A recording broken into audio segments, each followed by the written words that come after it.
Hello दोस्तों, दृष्टि IAS के इन फोकस प्रोग्राम में आप सभी का स्वागत है। पहचान पत्र के बारे में हम सभी लोग जानते हैं। किसी भी व्यक्ति की पहचान या उससे जुड़ी हुई व्यक्तिगत जानकारी के बारे में उसका विवरण उसमें रहता है। कोई भी देश इस तरह के पहचान पत्र जारी करता है ताकि देश में रहने वाले जो निवासी है उनके बारे में जानकारी मिल सके और इस बारे में पता चल सके कि सरकार को किस तरह की योजनाएं किस तरह के लोगों के लिए चलानी है और कितने लोग उसके लाभार्थी हो सकते हैं। एक ऐसे ही प्रक्रिया की शुरुआत जम्मू कश्मीर के अंतर्गत हमें होती हुई दिख रही है, जहां पर जम्मू कश्मीर के राज्यपाल ने घोषणा की है, जिसके मुताबिक सरकार वहां पर पहचान पत्र बनाने की बात कर रही है और ये पहचान पत्र परिवार के आधार पर बनाए जाने हैं। आज के डिस्कशन के अंतर्गत हम इस मुद्दे को समझेंगे, क्या है इस पे, किस तरह की आपत्तियां की गई है। जो टॉपिक है वह है सरकार क्यों बना रही है जम्मू कश्मीर के लोगों का परिवार पहचान पत्र। तो जम्मू कश्मीर का मुद्दा हमेशा ही संवेदनशील तरीके से हमें देखने को मिलता है।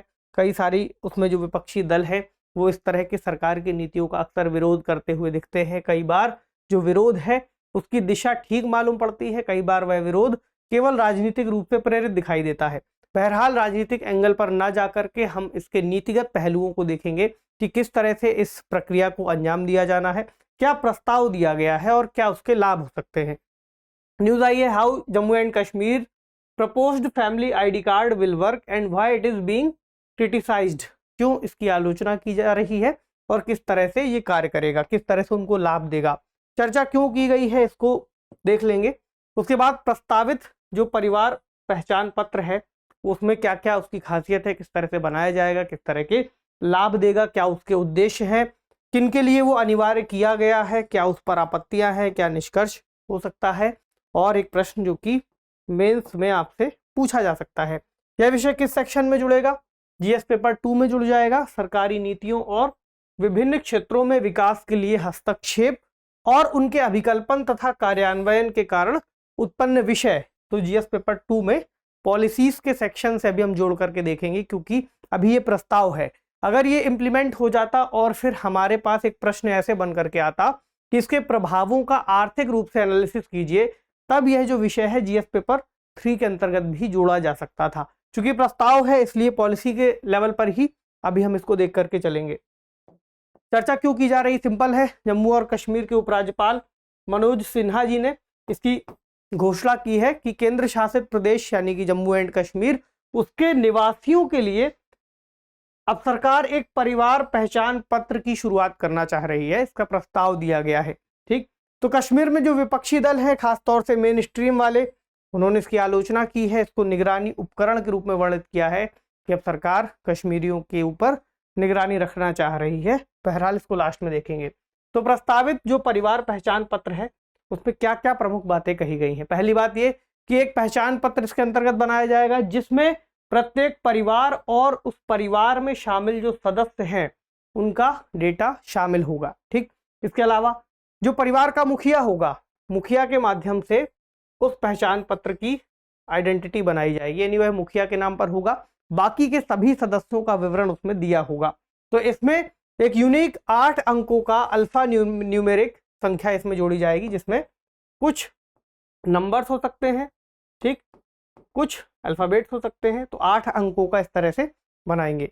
अब इस कार्ड में परिवार के सदस्यों का विवरण होगा, जैसे कि उनका नाम, उनकी आयु, कितनी योग्यता है, कितनी उन्होंने पढ़ाई की है, ठीक, रोजगार की क्या स्थिति है, ठीक, उनकी शादी विवाह की क्या स्थिति है। अब परिवार के मुखिया के आधार और बैंक खाता का जो नंबर है वो भी इससे जोड़ दिया जाएगा, ताकि अन्य तरह की जो सरकारी सेवाएं हैं वो इसके अंतर्गत दी जा सके। इसके अलावा प्रत्येक परिवार और व्यक्ति के लिए एक एकल पहचानकर्ता के रूप में इसको देखा जा रहा है। एक आईडी कार्ड तो है ही, जहां पर एक परिवार के बारे में भी जानकारी देता है, साथ ही एक व्यक्ति के बारे में भी उसके अंतर्गत जानकारी मिल जाती है। तो एक प्रारूप यहाँ पर दिया हुआ है कि कुछ ऐसा दिखता है कार्ड, ये वही वाला नहीं है जो बनाना है, ये ऐसे ही यहाँ पर आपको दिखाने के लिए लगाई गई है इमेज। अब उद्देश्यों की बात करें तो इसके कुछ प्राथमिक उद्देश्यों पर चर्चा की गई है। सरकारी अधिकारियों ने ऐसा बताया है कि ये मकसद हो सकते हैं, जैसे कि पहला, जम्मू कश्मीर में परिवारों का एक प्रामाणिक, सत्यापित और विश्वसनीय डेटाबेस तैयार करना, क्योंकि जम्मू कश्मीर वाला जो क्षेत्र है अक्सर वहां पर घुसपैठ और बाकी अन्य तरह की संभावनाएं देखने को मिलती हैं। कई सारे ऐसे समूह हैं जो वहां पर घुसपैठ के माध्यम से आ जाते हैं। ठीक, तो ऐसे समूहों को चिन्हित करना, इसके अलावा कुछ ऐसे वर्ग, कुछ ऐसे लोग जो किसी तरह की उपद्रवी गतिविधियों में अगर शामिल होते हैं तो उनके बारे में भी जानकारी मिल सके। तो एक डेटाबेस वहां के लोगों का एटलीस्ट हमारे पास हो या फिर सरकार के पास हो, ताकि सरकार की जो नीतियां हैं उसमें भी लाभ मिल सके, नीतियों को ठीक तरीके से कार्यान्वित किया जा सके। इसके अलावा जो अन्य तरह के उपयोग हैं वो भी किए जा सकते हैं। बहरहाल उनकी चर्चा नहीं है यहाँ पर, प्राथमिक उद्देश्यों के रूप में जो सरकारी नीतियां हैं उनको डिलीवर करने के रूप में इसकी चर्चा हमें देखने को मिल रही है। जैसे कि पात्र लाभार्थियों को कल्याणकारी योजनाओं का त्वरित और पारदर्शी वितरण, क्योंकि सरकार जो योजनाएं चलाती है वो सही लाभार्थी तक पहुंच रही हैं या नहीं, इसके बारे में पता नहीं चल पाता। पता कैसे चलेगा? जब हमें ये पता होगा कि कितने लोग वहां पर मौजूद हैं, परिवार में कितने सदस्य हैं, कितनी महिलाएं हैं, कितने बच्चे हैं, कितने पुरुष हैं, उसी हिसाब से फिर योजनाओं का लाभ उन तक पहुंचाया जाएगा। इसके अलावा जो हमने बैंक खाते को जोड़ने की बात की थी, तो न्यूनतम मानवीय हस्तक्षेप की बात आती है। जैसे डायरेक्ट बेनिफिट ट्रांसफर की अवधारणा भी आपको पता है कि जो भी लाभ सरकारी योजनाओं के अंतर्गत दिया जाना है वो सीधे लाभार्थी के बैंक खाते में ही स्थानांतरित कर दिया जाए। कुछ ऐसा ही यहाँ भी है। तो बैंक खातों में सीधे जो फंड है, जो पैसा है, जो लाभ है, भेज दिया जाएगा।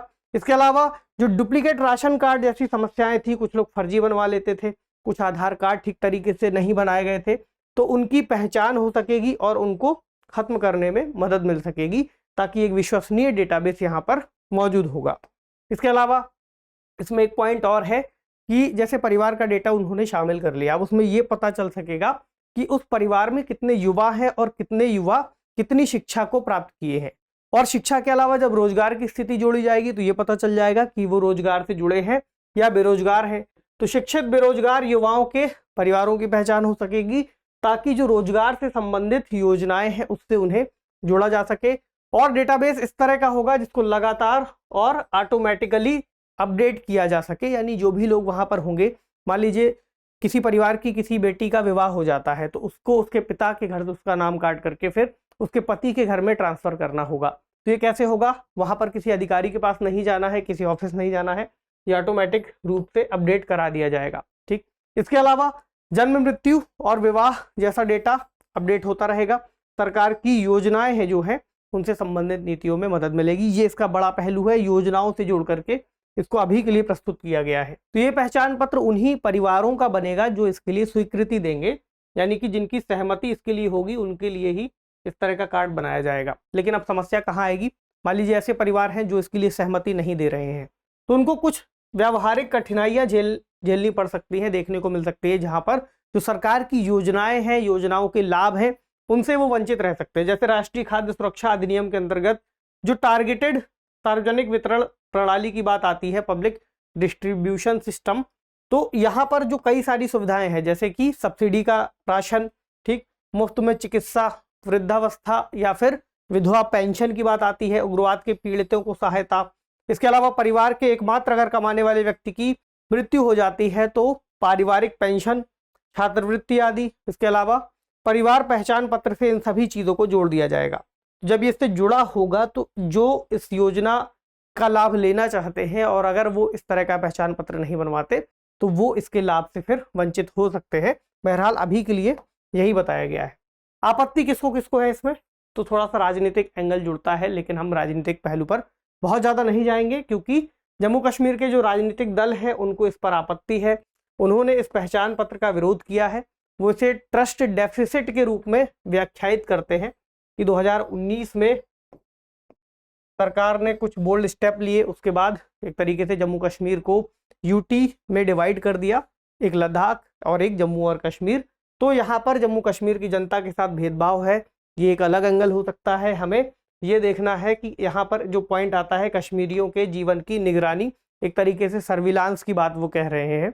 लेकिन ये सर्विलांस की बात कितनी ठीक हो सकती है, क्योंकि केवल जम्मू कश्मीर ही एकमात्र केंद्र शासित प्रदेश नहीं होगा जहाँ पर इस तरह का पहचान पत्र पारिवारिक रूप से लाया जा रहा है। निष्कर्ष में जब हम देखेंगे तो हमें और भी ऐसे कई सारे राज्य मिलेंगे जहाँ पर इस सुविधा को लाया गया है और जनता के कल्याण के लिए लाया गया है। जैसे कि हरियाणा का उदाहरण ले सकते हैं, जो कि परिवार पहचान पत्र की अवधारणा पेश करने वाला पहला राज्य माना जाता है। ठीक इसी तरह हरियाणा के बाद पंजाब ने भी इस प्रक्रिया को पिछले साल अपनाया और वहां पर परिवारों को लाभ का सीधा हस्तांतरण करने के लिए इसी तरह की एक सुविधा की शुरुआत की।